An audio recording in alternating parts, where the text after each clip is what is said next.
folks, so I'm on the road once more.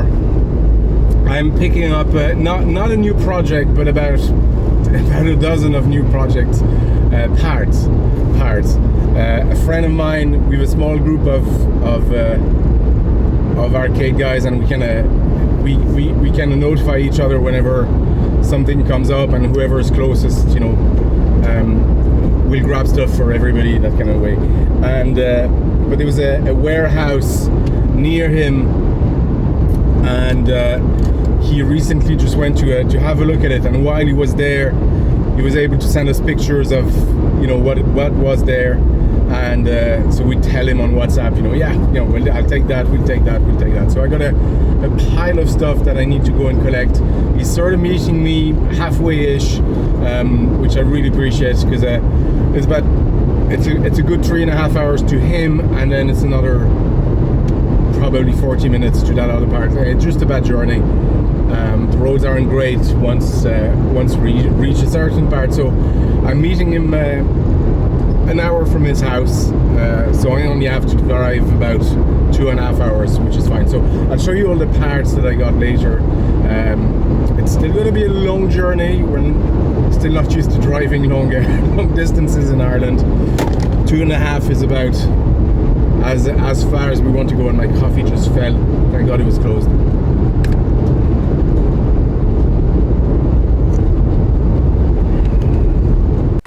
Okay, what's going on? I'm a ninja. Yeah, that's not a ninja. Yes, it is. Okay, you're a ninja. Okay, why are you a ninja? I'm following the way. The way you're following. You're following the PCB way. I can't. I'm not doing this. PCB Way offers manufacturing services along with part assembly. They also offer a number of fantastic services like CNC, metal sheet fabrication, 3D printing, and even injection molding, turning it into a one-stop shop for all your DIY projects. So go to PCB Way, upload your project files, and get an instant quote. And thank you to them for sponsoring this video. I'm keeping the money, Ali. Alright, so that's the end result of today. So there's about 11 of those MTC 900 chassis. I'm not exactly sure what they're for, what type of monitor. I think it's various type of monitor, actually. Well, there's some new old stock flyback for these as well, so that's always handy to have. So I have box 1, box 2 is here. There's Hangon Marquee and an Operation Wolf Marquee. That's not for me, actually, it's for a friend. We have a control panel here for Daytona, Standup cab by the looks of it, with the wheel and the assembly inside. I'm not actually sure. Let me check. Yeah, it's all there, actually. The pot is there, it's just missing the spring here. Usually, oh no, it's here. It's just attached. But these usually go missing. That's handy to have, all the buttons. So it might be handy for spare parts for something else, another project. Even just the buttons might be handy to have.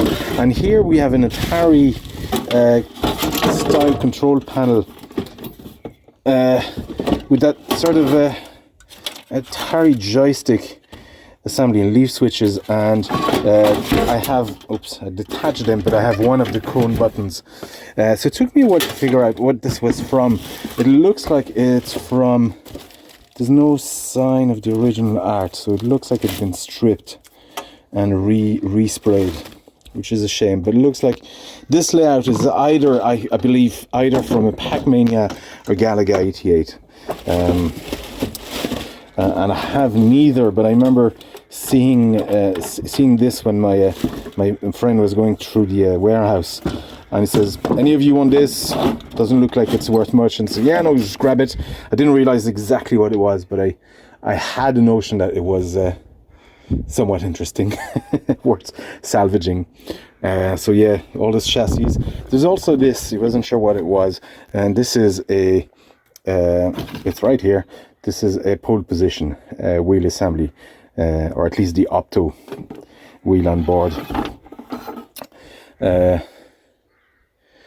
That's cool. I might just repro that board altogether. That'll be handy to repro. So I have that and 2 of these small Ikigami broadcasting yokes. I'm not exactly sure what type of monitor they are. Looks like there's some burn, or is that just dirt? It could have been just security monitors of some sort. It just takes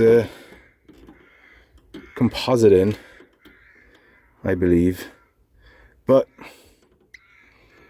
if I can get one to work, it might make a cool little, I don't know, cool little monitor for a project, or even just a repair project. So there you go. I think that's it. And there was a board that my friend needs to get fixed here. Some issues with the legs delaminating. Right, we started cleaning those chassis with a delicate mixture of fairy gold and water, and just spraying them off. It's just to get the grime dirt off. People say try to be gentle when you clean those, and I actually say the exact opposite. I want stuff to actually break and spot it there and then when I'm cleaning stuff. The last thing you want to do is have a component that's barely hanging off and then break at some point when you're repairing the thing and you don't know what's going on. So I want stuff that is, I'm not being especially gentle. I'm not brutalizing them either, but I'm not being gentle with the cleaning process. If stuff is meant to break, it'll break now, and it's better to spot it early than later when you're trying to fix them. Anyway, we continue. There's 11 of them, 6 here, and then I rinse them off, and then after that I want to see the state of those monitors. So these are Ikigami little black and white monitors, and I just spotted them when he was inspecting the place. I just couldn't leave them behind, so I said, if anybody wants them or doesn't want them, I'll take them. I'm not sure what I'll do with them, but they're just so kind of cool and cute. I might do something with them at some point, but I just want to open them, maybe clean them up as well, and see what we're dealing with. Alright, so these are the Ikigami ITC PM910 Rev A monitor. They take 224 volts, so that's handy. We might be able just to put a socket on this and just plug them right in to see what blows up. But inside, it's actually a very, very simple board, and the schematics are available, so that's handy. I'm just looking at the back there. Yeah, there's no sign of dirt. I see a fuse there. We'll have to check that. So I might need to take the case apart. There's a few screws on the side, so I'll do that next. Interesting. So I'm seeing, and I could be wrong, but I mean, usually when you see an art, red, green and blue, I assume these were black and white. They take video in, and that's a video out to plug that into another monitor, so you could have the same output on different monitors. There's no audio circuit, but that's all right. Usually that's the case with the PVM monitors. Yeah, let's open this up and see if the fuses.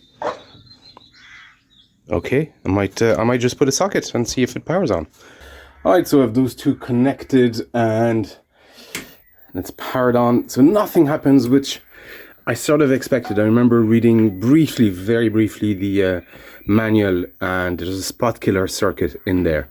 But look what happens when I shut down the power. There you go, we got that spot appeared. So essentially we got high voltage and we got a beam, and there's probably a raster. It was actually doing more like of a closing down earlier. Maybe it needs to be on for a bit longer, but yeah, so it's this one at least is working. This one doesn't look like it's working. Could simply be the fuse. There you go. So the spot is going when you shut it down. So there's some life, And it could simply be that there's nothing plugged into this guy and it's not displaying a picture. So it's a project for another time. I'm gonna put them back together, pack them for now. But at least we got a semi-working one. This one, I don't know. It could be the fuse. I'll check that in a second, and we'll move on to the other bits. All right, so they've had time to dry. I've ordered them in sort of types. So I thought these were, this is my own. I'll just put that here for comparison. So this is a Antarix 900E. This is the one I fixed for the turbo outrun. And that took me a while. If you haven't watched that video, it was quite a marathon to get this guy to work. There's so many bad parts on it. But so these are essentially, well, I don't know, an earlier revision of the 900E. I could be wrong. It's similar enough in layout. If you look, we got two boards. We got a power board here. We got a ton of connectors, and we got with power and color, and so they're close enough to the 900E. If you look, we got two boards here. There's the high voltage and horizontal stuff. We got a lot of color processing in this part, and this is a similar layout to this guy. So in this case, we have all that same circuitry for color and amplification and things like that here. But if you look at this variation, it has that same shape bracket here, but we got a different, very different flyback, and I wouldn't trust these at all. And the board is slightly different. So this is the DB1, and this is the DB2 board, and the slight differences, but they're pretty much, I mean, functionally similar. Even in terms of layout, I don't see much visible difference. Let's move that out like that.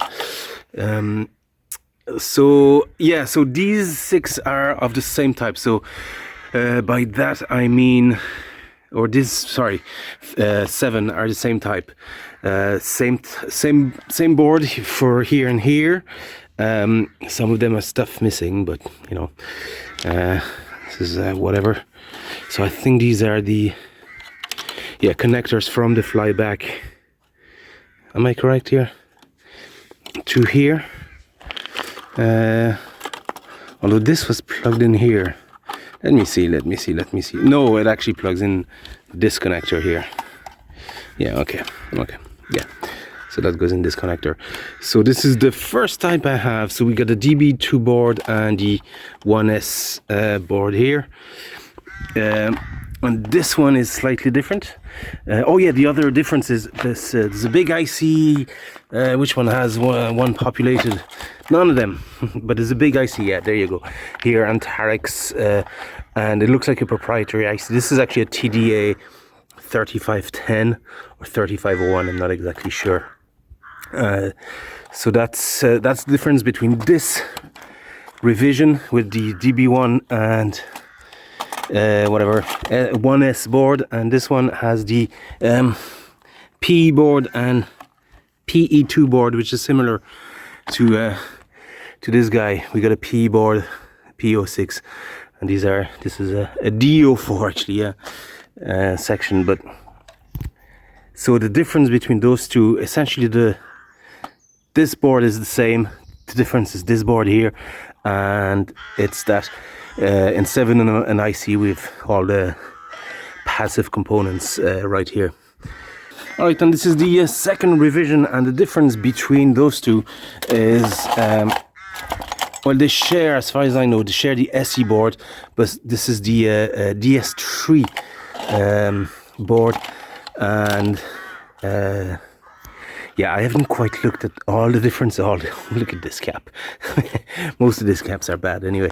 I'm not 100% sure, but yeah, it looks like instead of having this IC mounted here, they have it a different type of IC mounted under this U-shape a heatsink, and then the voltage regulator is on this guy here instead of being just over there.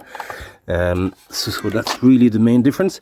It looks like there's two versions of that version, one with the DS3 and this one with the DS board, which is the same as this guy. Not exactly sure that's what I meant by not being gentle with washing. Just you want these to break, because that was probably corroded inside, not working, but it looked like it was attached and fine. So stuff like that you won't spot unless you actually do measurements and test continuity right here, you know.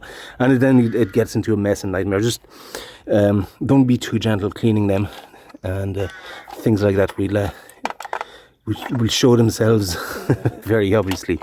But this one is blue. That's interesting. So that's the DS. That's the DS board as well. 1S, 1S. So this one and this one are exactly the same. I'm trying to look what the difference between those two are, and it could simply be that there's a difference of tube size. Anyway, so that's 11 of these guys. The one thing that worries me slightly is these tube connectors, and this is the one that are normally on. So, you know, it might actually work, because the pins could just align perfectly with those guys. I'm not sure exactly, but it's going to be interesting. Are these slightly bigger tube pin outs as well? Yeah, I don't know. I'll have to test. Yeah, it looks like there's less pins here. It's hard to tell, really. Maybe not, because yeah, I'll have to check on a few of my spare tubes. But there you go. Worst case scenario.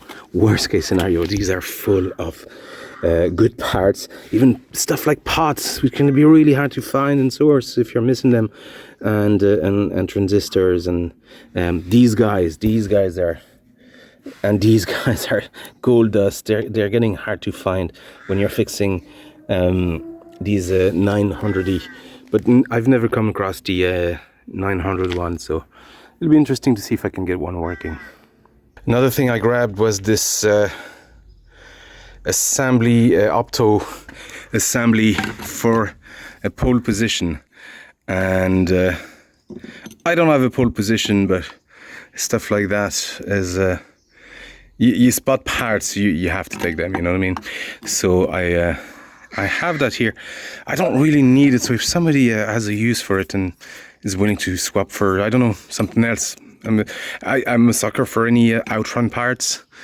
I have a goal of building a Outrun Cabaret maybe at some point, the Outrun Mini. So if somebody has a use for these, this is slightly bent, but it doesn't seem to affect the wheel. I don't know if this works.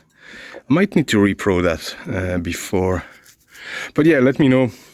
Maybe we can work something out. I'll just show the revision numbers, and there's more stuff here, so maybe that's useful to you.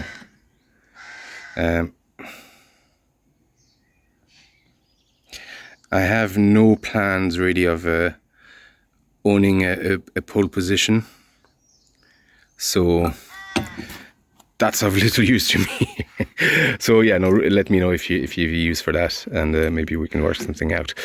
The other part that was in there was this, I believe, Daytona Standup cab control panel. It seems to be all there. It's a bit, you know, needs a bit of TLC, but it's actually all there. I just put this parts together. It was actually separate. The reason it was separate, I guess, is because this, you can see it's slightly chewed. Other than that, it seems to be all there. This guy is a bit stiff. Needs this. Obviously, it needs a respray, clean, de-rust, all this kind of stuff. But yeah, these are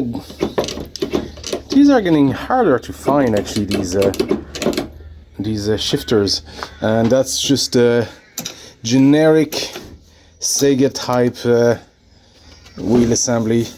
It's not the over-engineered Outrun one. I'm looking at the buttons here. Yeah, these guys aren't easy to find anymore. Looks like this guy was replaced, and there was a bit of a botch jobby here. Not sure what happened. I wonder, was there a hole somewhere? I'm trying to feel why there would be a screw here. There's one here. Yeah, that's interesting. Actually, I'm not sure. Not sure what's going on. Yeah, I don't. Maybe it is stock. I haven't really looked in detail at the button types. These guys and these guys are getting trickier to find as well. I'm not sure what I'll do with it. I really don't plan on having a stand-up Daytona cab or another stand-up driver from Sega. I have those two sit downs. I have the Outrun, the Turbo Outrun. I think that's me done with the Sega drivers, really.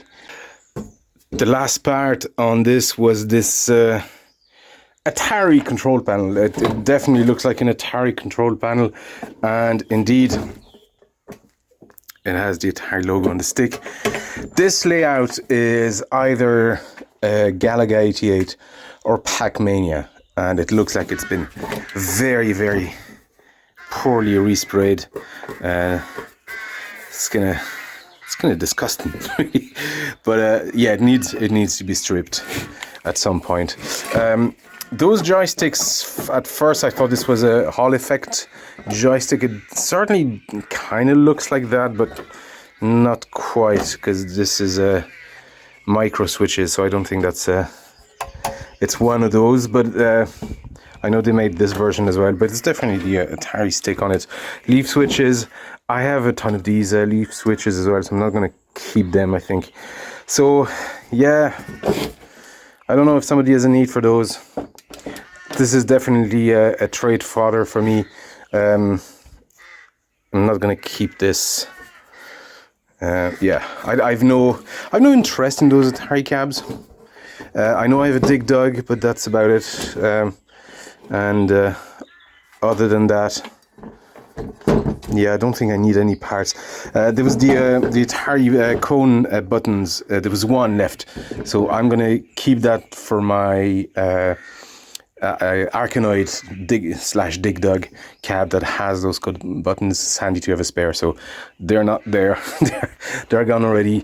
But if anybody has a need for that stick or a button or the metal, just let me know.